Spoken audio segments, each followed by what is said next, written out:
I have been playing Fable 2 for 15 hours straight. This is the worst!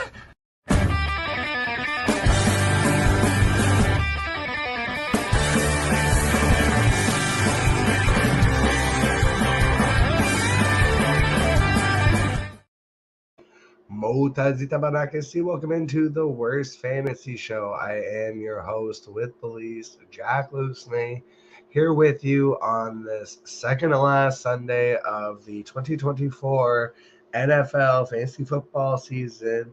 We are officially in the semifinals for most of your fantasy football leagues. Me personally, I'm competing for semifinals in several of my important season-long leagues. Looking very forward to today's matchups. Of course, if you guys are out there and have any questions, feel free to drop them in the comments. We'll prioritize comments above questions from either my own leagues or from fantasysportsadvice.network, which is where we usually pull questions from for this segment. Shout out to those guys. In fact, I am playing Tyler Bradley, the creator of Fantasy Sports Advice Network, in one league in the semifinals, which is our main dynasty league. I've been in the championship for the last 2 years and have lost. Last year I lost to Tyler, so I'm hoping to get some revenge and make it back to another championship. But then I am also competing in my main redraft league, my $150 league.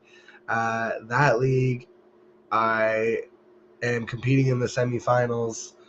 And if I win and if Tyler wins on the other side of the bracket, we'll be facing each other in the championship for that league as well. So a lot going on this week. But yeah, shout out to Fantasy Sports Advice.network. It's basically a social media for all things fantasy football. So feel free to go check those guys out. But otherwise, let's get into some of these Sunday questions. Riddle me this, Batman.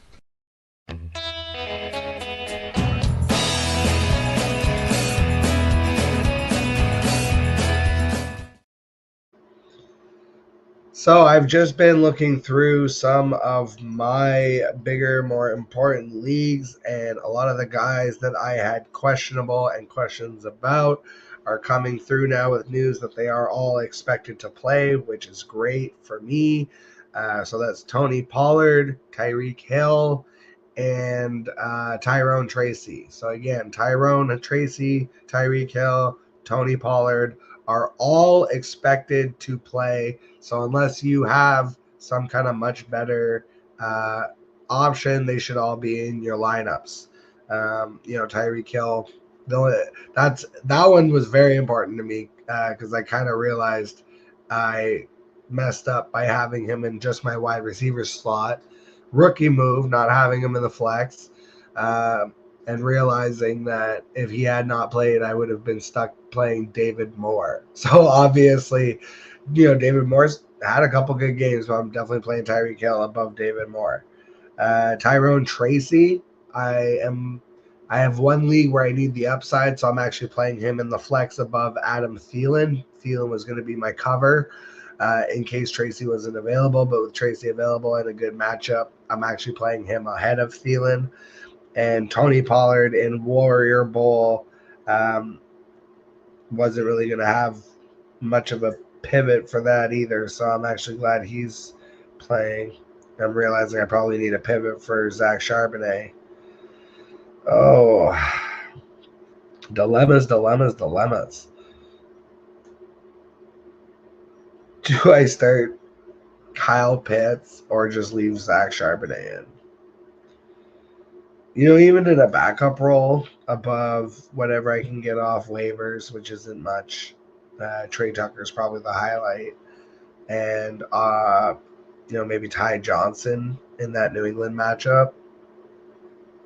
But I think even in a backup role in a tough matchup, I'm just going to stick with Charbonnet there. That would be hilarious, though, if I could start Kyle Pitts. That's just super, super gross. Demarcus Robinson, maybe. Nah. See if we can get some questions from the Advice Network. Here we go. Start 1 RB2 for the ship. Tony Pollard, Breece Hall, or DeAndre Swift. Pollard obviously has been questionable all week, but we saw that last week. He is close enough to some contractual bonuses is Tony Pollard that I think he's probably the safest play. I really like that DeAndre Swift revenge game against Detroit, with Detroit missing so many defensive starters. I actually think if I need the upswing, Breece Hall against the Rams too. I actually think I'm going to go with Breece Hall being the answer. Shout out to Jason Moore of the Fantasy Footballers, who hysterically talking about, Breece Hall's going to pop because I got eliminated from the playoffs when I needed him last week, and now he's going to go off this week. There is a bit of that. There's also the fact that both Isaiah Davis and Braylon Allen might not be available for this game. So I actually think I would prioritize it. Breece Hall, DeAndre Swift, Tony Pollard in that order. So then my answer ends up being Breece Hall. I do really like the DeAndre Swift potential, though. Ooh, big question. Love or Rodgers? Battle of the Packers quarterbacks, current versus former. Looking up the Jets. Jets against the Rams. The Rams defense has been very hit or miss, though the Jets are at home. Love against the Saints. The Saints feel like they are on the verge of an implosion. The only concern that I have with Jordan Love is Josh Jacobs, and just how good is Josh Jacobs? Does Josh Jacobs limit the opportunity of Jordan Love here? I think he does. Quite frankly, I think the Saints are going to get folded in this matchup. So while I expect Jordan Love to have a decent game, right, like 202, I don't see him having to exceed and throw 303, kind of hit that upper tier echelon of stats. Whereas Rodgers, we just saw last week in the shootout with, hilariously a shootout with Jacksonville, but you could argue that this is a upgraded shootout ability with the Rams. Again, the Rams defense is just very hit or miss. It feels like when they show up, they're really good, or they just don't show up at all. I think for upside swing, I'm taking Rodgers. Again, based on how I feel about the Saints ultimately, and I just think they're going to get folded, I think I ultimately side with Rodgers this week. Oh, let's see if we got some more questions here. Oh, wow. Jerome Ford or DeAndre Swift? That is a tough one. I really love both matchups. Oh, man. The DeAndre Swift revenge game, I've been all over that this week. I called it earlier in the week. I've been kind of sneaking it into a couple of my best ball lineups. I just think, again, with the Detroit defense being down so bad, but Jerome Ford with DTR, I think his upside is capped. If it was Jameis, I'd feel a lot better about it, because Ford is also a byproduct of Breece Hall ordered from Wish, in the sense of the other running backs on his team are hurt, and so he should get a majority of the work. In fact, almost regrettably, obviously the decision's made now, but I started Jerome Ford above Xavier Worthy. That was a decision I was making in my main dynasty league, and I ended up going with Jerome Ford. I felt like that was a safer play with Hollywood coming back. I wasn't exactly sure how that workload would split. And of course, Xavier Worthy has career high 7 catches and a touchdown. So probably should have played him, but I'm a little biased towards Ford, but I actually think in that situation, if I had both of them, I would play DeAndre Swift. The fact that his DTR, and even though the Bengals defense has definitely given it up a lot this year in shootouts, I don't see this being a shootout. I think the Browns, kind of like the Saints, have reached the end of the road, even though the season is still playing out. And I think these are two teams that potentially could get folded this week. And when I say folded, I just mean like they're going to get beat bad. Like I expect it to be like 35-14, and you better pray that Ford gets 7-14 of those points, or I guess 6-12 of those points to translate into fantasy scoring. So I actually think I would go DeAndre Swift over Jerome Ford. Excuse me. Apologies if I'm still sounding sick. I literally was sick with a sinus flu all week and still had to work, which was lovely. Oh, here we go. Quarterback question. This is a rough one. Russell Wilson, Mason Rudolph, or Bryce Young? So we have the current Steelers. Oh, well, Wilson already played, didn't he? Yeah, that was yesterday. So I'm hoping they went Wilson. He had an okay game, I guess. So yeah, let's skip that one. Here we go. Full PPR flex: Calvin Ridley or Adam Thielen, and that's one I literally just made that decision in one of my leagues. Let me pull it up. It was one of my dynasty leagues here.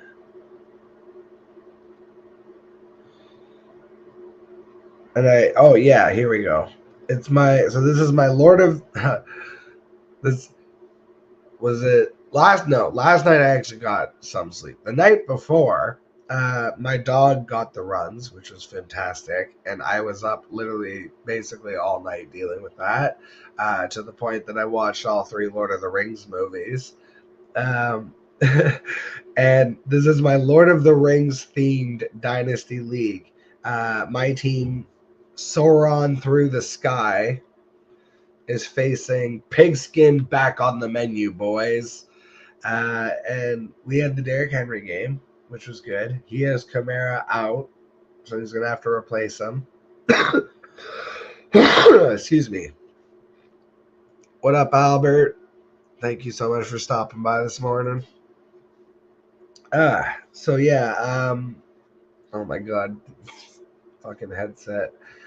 So I am facing my friend. He's the 1 seed. I'm the what is this? No, he's the 3 seed. I'm the 2 seed. But he's got a really good team, and I feel like I need a little bit of upside here. It's a super flex. I've got Aaron Jones and Mac Jones currently above Mason Rudolph and Aiden O'Connell. And then in my flex right now, I have Jerry Jeudy, which makes me nervous. I have Calvin Ridley and James Cook, and that's above Tyrone Tracy and Adam Thielen. So between Thielen and Ridley, I actually think I lean on the Ridley side a little bit, because when it has been Mason Rudolph, that's when we've seen the really big target games for Calvin Ridley. So I actually think that this could be a really nice spot. Though it does concern me that the last time he faced Indy, he saw 8 targets for no catches. Yeah, that's one I might have to go back and forth on. But currently, as it stands, I lean Calvin Ridley a little bit. I do feel a lot better about Mason Rudolph as kind of an average quarterback versus the enigma that is Will Levis and his mayonnaise eating ass. All right. We got Tyjae Spears or Kendre Miller. Well, with Tony Pollard expected to play and with Alvin Kamara out, like I'm going with Kendre Miller there. I'm just going to go with the guy that I think is going to get more of the work. Tyjae Spears, a lot of his fantasy production came from the passing game, which could definitely still be viable with Mason Rudolph, but you're probably hoping that you're getting like half of that backfield work for the Titans, whereas like I think Kendre Miller is going to be the guy today for the Saints for that backfield. Garrett, what's up? Quarterback, full PPR. Well, see, your quarterbacks don't usually make receptions, but that's okay. Cooper Rush or Drake May? Ugh. Even without the CD stack, my man, I would tell you Cooper Rush, to be perfectly honest. I like Drake May. I don't hate the matchup. I think he could have a sneaky good game against Buffalo's defense. It could also end up being a get right day for Buffalo. I struggle to see, like, it's Pop Douglas and Kendrick Bourne and Hunter Henry and Austin Hooper and Ramondre Stevenson. It's like I feel like the odds that Drake May exceeds 303 is less likely to me than Cooper Rush hitting kind of his baseline, which has really been like 200 and between 200 and 250 passing yards and a couple of touchdowns. Cooper Rush has been pretty safe. He's been averaging right around like 17 fantasy points. It's a great matchup against the Buccaneers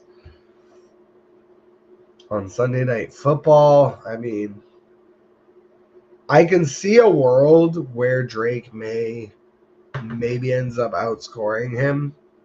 I just think that it's less likely. Me personally, I don't think I would be brave enough to start Drake May in my semifinals. I think, which is crazy to say, like Cooper Rush, but like he's been more consistent. He has CeeDee Lamb, a true elite option that he's been using. Yeah, I think I would stick with Cooper Rush. Let's see what else we got here. Ford or Spears? Let's still Jerome Ford. I've never been a Tyjae Spears guy. That might be a little bit of my bias showing, but I've always called him Tyjae snap percentage Spears because I feel like he gets wish cast more than anything. Hey, that's totally fine, Garrett. Still learning terminology. First year playing fantasy, made it to the semis. That's awesome. That's fantastic. So congratulations, and appreciate the advice. No, I appreciate you stopping by. And yeah, no, it's just poking a little joke, but it does happen. Every once in a while, you'll get that PPR point on the quarterback when it's what the fuck is that Philly call? Philly special, is that what they called it? Where it's like they toss it and then the quarterback leaks out. Tom Brady did it a couple times too, eh? Where they pitch it back and then throw it to the quarterback. You know what's funny is that play always makes me think of the Water Boy, because that's like how they win the game at the end is they pitch it out to Bobby Boucher and the quarterback does a wheel route up the left and he makes the reception in the end zone off the Bobby Boucher pass. So, hey, it does happen from time to time.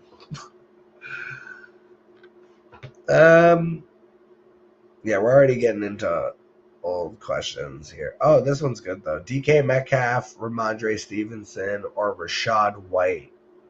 So DK Metcalf has been a definite point of contention. I have him in tons of fantasy leagues. I have benched him the last 2 weeks.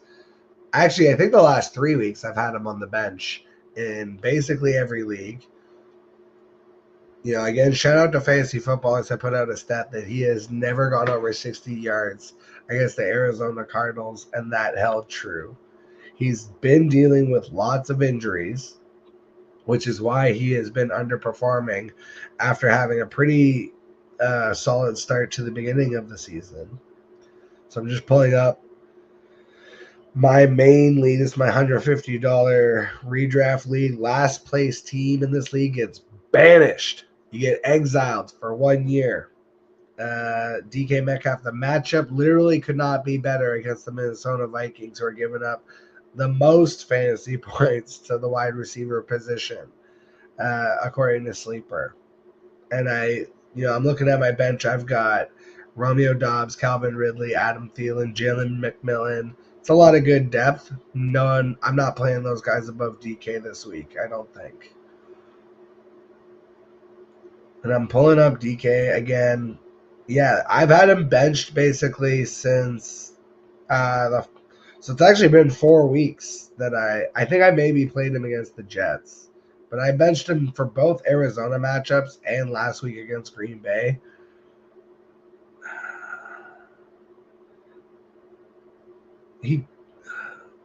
I do think he has been practicing more this week than the last couple weeks. Though, if he is like playing as the wide receiver 2 in this offense, again, Minnesota really gives it up to wide receivers 2s. I think it was shout out my guy Disco, Big Draft Energy, if you're not familiar. I was watching his stream. He was talking about DK Metcalf has basically become the wide receiver 2 for the Seahawks. And that sounds bad, but that in this Minnesota matchup, that might actually be a benefit. So above, Ramondre Stevenson is the one that I think if that the Buffalo game turns into a little bit more of a shootout than we think, I think it's going to be on the back of a huge Ramondre Stevenson game that people aren't really expecting. And I've snuck him into some of my best ball and DFS lineups because I think this could be a Ramonster Stevenson week as opposed to just a Ramondre week. So if you really feel that your bones like I do, I think you could make a case for Ramondre, but it's really hard in your semifinals to bench DK Metcalf. But you look at the last 4 weeks, I mean, he's been under 10 fantasy points for the last 4 weeks. And even against San Francisco, when he came back, it was 7 for 70. And he hasn't scored a touchdown since before getting injured. So that was in week 7. It's been rough. I don't know that you can trust that. I actually think, I think I'm talking myself into Ramondre Stevenson is actually the answer here. Yeah. Congratulations on making the semifinals with that set of players, though. All right, where are we at here?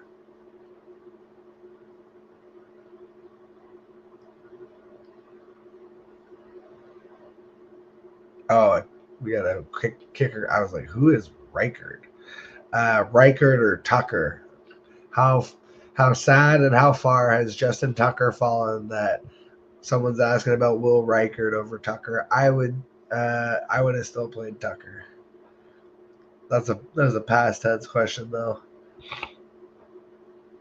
This is a funny one. I like this. Do I start the Texans defense? The answer was no. Jeff Knowles, what up, my man? Thank you so much for stopping by. Do I start Jordan Love or Kyler Murray? Jordan Love coming up a lot today, already the second time. But can you trust Kyler Murray? Is this a Kyler Murray week? That's a situation where I think I would play Jordan Love. I'm not a huge Kyler guy. I think the Panthers the Panthers have played better than their record as of late. Like, I expect the Cardinals to win, but I don't think it's like a blowout game. That's one where I would see it being like 27-17 Cardinals. And the worry is if the defense and James Conner specifically, because James Connors, I think, is going to have a monster game, especially because Trey Benson already declared out. DeMarcado, I think, is also on IR. So this is going to be a huge James Conner week. I expect him to go clear over 100 rushing yards and a touchdown or two. So out of, what I'm expecting to be maybe 20, 3 to 4 touchdowns, you give 1 or 2 to James Conner. That means the other 1 or 2 go to Kyler. I think Love could potentially outpace him. If Josh Jacobs doesn't take over that Saints game again, I am expecting the Saints to get folded. Where I think the Panthers can keep up a little bit and make this kind of a competitive game. I don't think the Saints have a shot or a chance or a prayer in hell. I think they're going to get destroyed. I think they're going to get mopped. So, especially because that game's in Green Bay, like. I think the Saints offense is just going to be so bad too that the defense is on the field for so long that this is a game that looks really bad on them. I think this is one of the few times that I still lean Jordan Love over Kyler Murray by a little bit. Gil Villataro, what's up, my man? Strange or Hawk? Definitely Hawk. I'm not fucking around with Strange. If it was not for the AC joint injury, and look, maybe he comes out and in spite of that performs, I'm not taking that risk over a true top 10 tight end who's in a decent matchup. The Vikings against the Seahawks should have to throw the ball a little bit. So I think Hawkinson is a good play. I would go with Hawkinson over Strange. And then McLaurin or Myers is scary Terry for me. I'm hoping the defenses stay home for the Philadelphia-Washington matchup. I know it's a divisional matchup, and there is definitely a potential that maybe turns into more of a defensive shootout than I would want it to be. But I'm kind of predicting the opposite. I think both quarterbacks and offenses are good enough that one kind of turns into a little bit of a shootout, and I want pieces of that game. And Terry McLaurin's just been so good. I do love the matchup for Myers. I get it. Jacksonville has been fucking terrible, and you're getting Aiden O'Connell back, so Myers should perform. I just think you can't bench Scary Terry, who's been catching touchdowns left, right, center for I think Jaden Daniels should be Rookie of the Year. And I think this is a game where if Washington could come out and beat Philadelphia, and it is a home matchup for Washington, so I think that's a little bit in Terry's favor as well. I also think even though Philadelphia's defense is really good, where you can get them is definitely in that defensive backfield. They are not as strong in the corners and safeties as they are in the front seven. So I really like the matchup even for Terry. So I think for me personally, I'm still on the Scary Terry train there. I do like Myers though. I don't want to downplay that. 305 Qs. What up? PPR start 2. JT, Brees, or London? You know what? With the two quarterbacks, with the quarterback situation, inserting the Penix, does Atlanta offer enough protection for their Penix? Is Atlanta going to practice safe snaps? I don't know. In this first game, even though it's a good matchup against the Giants defense can be okay. Like, they can play above their station. I think this is a scary one for Drake London. I think me personally, I'm going with the running backs. I have this sneaky feeling that Jonathan Taylor, after the 40-yard touchdown scamper last week that he dropped before crossing the end zone, I think that's one where he is going to be looking to go off today. So I'm playing Jonathan Taylor with confidence, and against the Titans, their run defense has been good at times. They have been definitely getting maybe some wear and tear and just in general getting worse as the season goes on.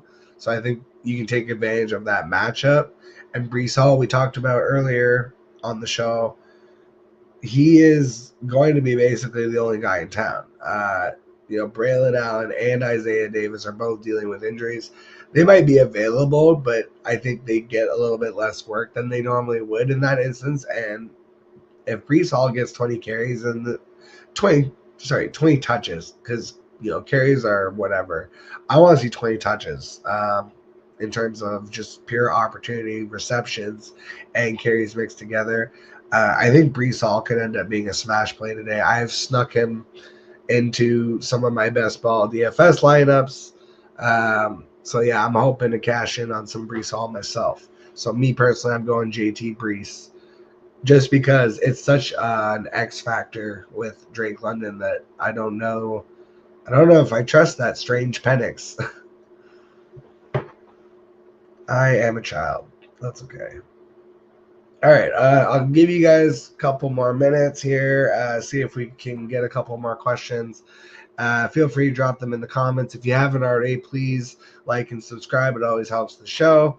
But otherwise, we'll get on out of here. Give my poor voice a rest here. Just pulling up also the Advice Network, see if I can pull any questions from there. Oh, yeah, so the defensive question didn't apply to today's games, but I can actually pull up and try to remember also from Thursday's show. I think one of my favorite defensive streaming plays this week, the Cincinnati Bengals taking on Dorian Thompson-Robinson and the gang in Cleveland.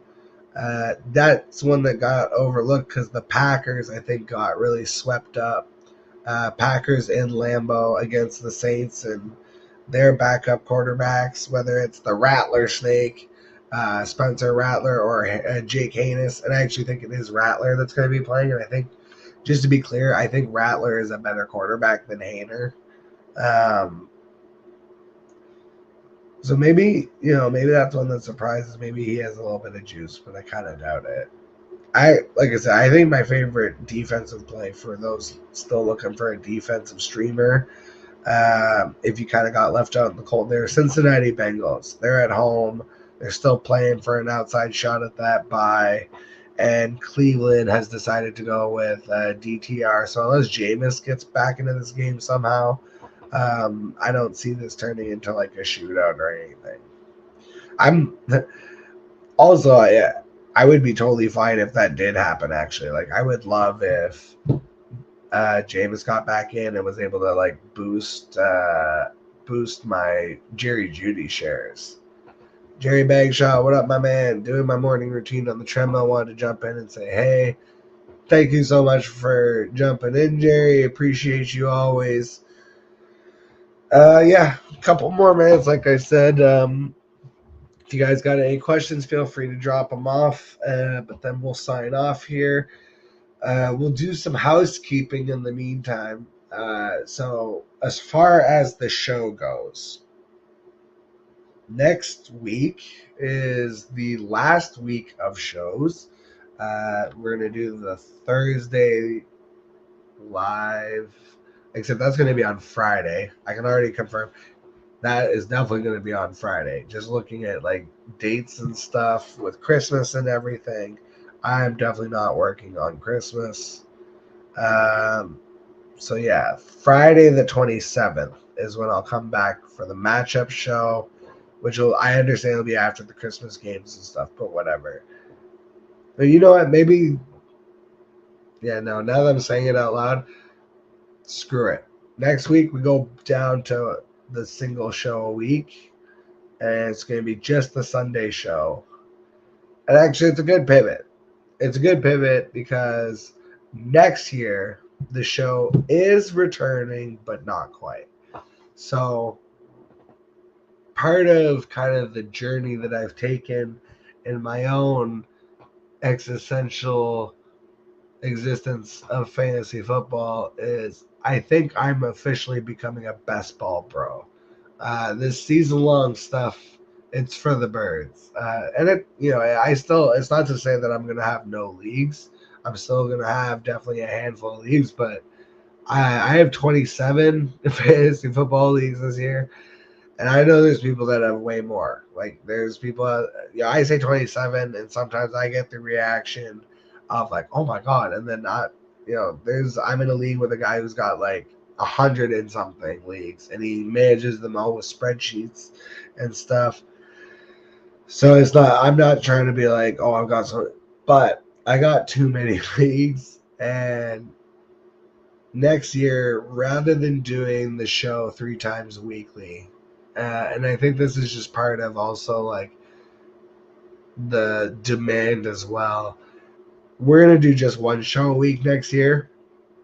It's going to be through the year, and it's going to be Sunday mornings. That's the show that's going to stay as this one, is the Sunday morning show.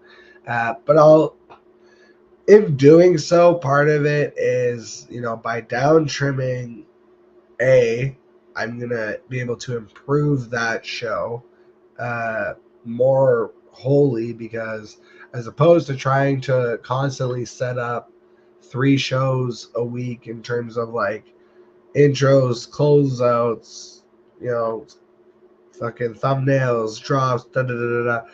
If all of that gets condensed down into one show, I think it'll make the quality of that one show better.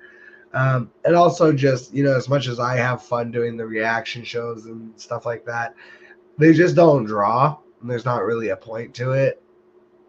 So next year, we're going to do just Sunday questions. Every Sunday, we're going to pop on for an hour in the morning. I'm actually going to do it a little bit later next year. I think I'm going to do 10 a.m. start times. But yeah, just every morning, we'll do like an hour and a half-ish on Sunday mornings. And that's just going to be the show going forward. And then on the flip, I'm going to actually have a separate channel, which I wasn't originally ever going to do, but we're going to have a separate channel. It's going to be just a very quick-baked kind of thing where I'll still do some lives and stuff, but it's going to be strictly for my best ball. So whether that's hockey, basketball, or football, all my best ball stuff will just be on that one channel, which is TBD, yet to come. That's going to be an off-season project, but that's going to be the big shift going into next year. And we're also, part of that is going to be, we're going to take a break. So after next week, I'll probably do an awards show, and then we'll take a break for maybe a month, kind of reboot some stuff, get rid of all the old graphics, update all the new stuff for 2025, and then again move to that once a week format. And I think that'll be a lot more manageable, so that this channel can kind of keep on keeping on, breathing on its own, and then kind of the more business minded stuff and the best ball stuff will be on its own separate channel, so as not to muddy those waters. But now that I've gotten through that long explanation, we don't have any more questions. I super appreciate all of you guys that have stuck with me this year.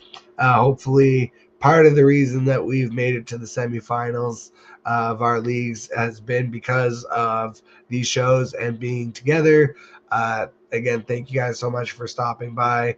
Please feel free to hit that like and subscribe. It always helps the show. But until the next time, I will catch all of you guys on the flip side.